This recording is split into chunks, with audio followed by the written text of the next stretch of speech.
Hi అండి, welcome back to our channel Sai creations. అందరూ ఎలా ఉన్నారండి? బాగున్నారు కదా? ఈరోజు నేను మీకు ఎంతో టేస్టీగా ఉండే టొమాటో కర్రీ అనేది ఎలా తయారు చేయాలో చూపించబోతున్నాను. మరి చూసే ముందుగా ఎవరైతే మన ఛానల్ ఇంకా సబ్స్క్రైబ్ చేసుకోలేదో ప్లీజ్ ఫ్రెండ్స్ సబ్స్క్రైబ్ చేసుకోండి. అలాగే సబ్స్క్రైబ్ పక్కన ఉన్నటువంటి బెల్ ఐకాన్ని క్లిక్ చేయండి. ఇప్పుడు ఇందుకోసం నేను కడాయి తీసుకున్నాను. ఇందులో 1 టేబుల్ స్పూన్ వరకు ఆయిల్ వేసుకొని మనము పోపు అనేది పెట్టుకోవాలి. అంటే శనగపప్పు, అలాగే మినప్పప్పు, ఆవాలు, జీలకర్ర ఇవన్నీ కలిపి 1 టేబుల్ స్పూన్ ఉండేలా చూసుకోవాలి. ఇప్పుడు ఇవి చక్కగా ఫ్రై అయిపోయిన తర్వాత మనము ఒక 2 రెమ్మల కరివేపాకు అనేది ఇందులో వేసుకోవాలి. ఇవి కూడా కొంచెం లైట్గా ఫ్రై అయిపోయిన తర్వాత మనం కట్ చేసి పెట్టుకున్నటువంటి ఉల్లిపాయ ముక్కలను కూడా ఇందులో వేసుకోవాలండి. ఈ ఉల్లిపాయ ముక్కలు కొంచెం త్వరగా వేగడానికి మనము కొంచెం సాల్ట్ అనేది వేసుకుంటే మనకు త్వరగా వేగిపోతాయండి.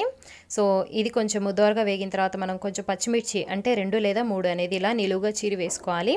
అలాగే 1 టీ స్పూన్ వచ్చేసి ఇక్కడ నేను అల్లం వెల్లుల్లి పేస్ట్ అనేది వేసుకుంటున్నానండి. ఇది కూడా ఈ ఫ్రైలో మనకు పచ్చివాసన మొత్తం పోయేలాగా ఇలా ఫ్రై చేసుకోవాలి. అలాగే సన్నగా తరిగిన కొత్తిమీర కూడా కొంచెం వేసుకుంటున్నాను ఇక్కడ. సో ఇది కూడా మనం ఫ్రై చేసుకున్న తర్వాత మనం కట్ చేసి పెట్టుకున్నటువంటి టొమాటోలు వచ్చేసి ఇక్కడ 5 లేదా 6 అనేది నేను ఇక్కడ వేస్తున్నానండి. ఇవి కూడా మొత్తము మనకి ఇలా మొత్తం కలుపుకొని కొంచెం మగ్గనివ్వాలండి. ఇవి ఇందులో రుచికి సరిపడినంత సాల్ట్, అలాగే కారం అనేది 1.5 టీ స్పూన్ అనేది వేస్తున్నాను. అంటే మీరు ఎంత కారం అయితే తినగలరో అంత వేసుకోండి. అలాగే పసుపు వచ్చేసి చిటికెడు, అలాగే గరం మసాలా, అలాగే ధనియాల పొడి కూడా 1 టీ స్పూన్ వేసుకోండి. ఇవన్నీ వేసుకున్న తర్వాత బాగా కలుపుకొని మనము ఒక 5 నిమిషాల పాటు మూత పెట్టి బాగా హై ఫ్లేమ్ మీద మగ్గించుకోవాలి. హై ఫ్లేమ్ మీద అయితే ఇది ఆల్రెడీ వాటర్ కంటెంట్ అనేది టొమాటోలలో ఉంటుంది కాబట్టి మనకి త్వరగా మగ్గిపోతుంది. సో ఇలా 5 మినిట్స్ తర్వాత చూస్తే మనకి ఇలా దగ్గర పడుతుంది. ముక్కలు కూడా బాగా మెత్తబడిపోతాయండి ఈ టొమాటో ముక్కలు అనేవి. సో మీరు ఇక్కడ టొమాటోలు వచ్చేసి నాటువి కావచ్చు, లేదంటే హైబ్రిడ్ అయినా తీసుకోవచ్చండి. నాటువి అయితే బాగా పులుపు ఎక్కువగా ఉంటుంది.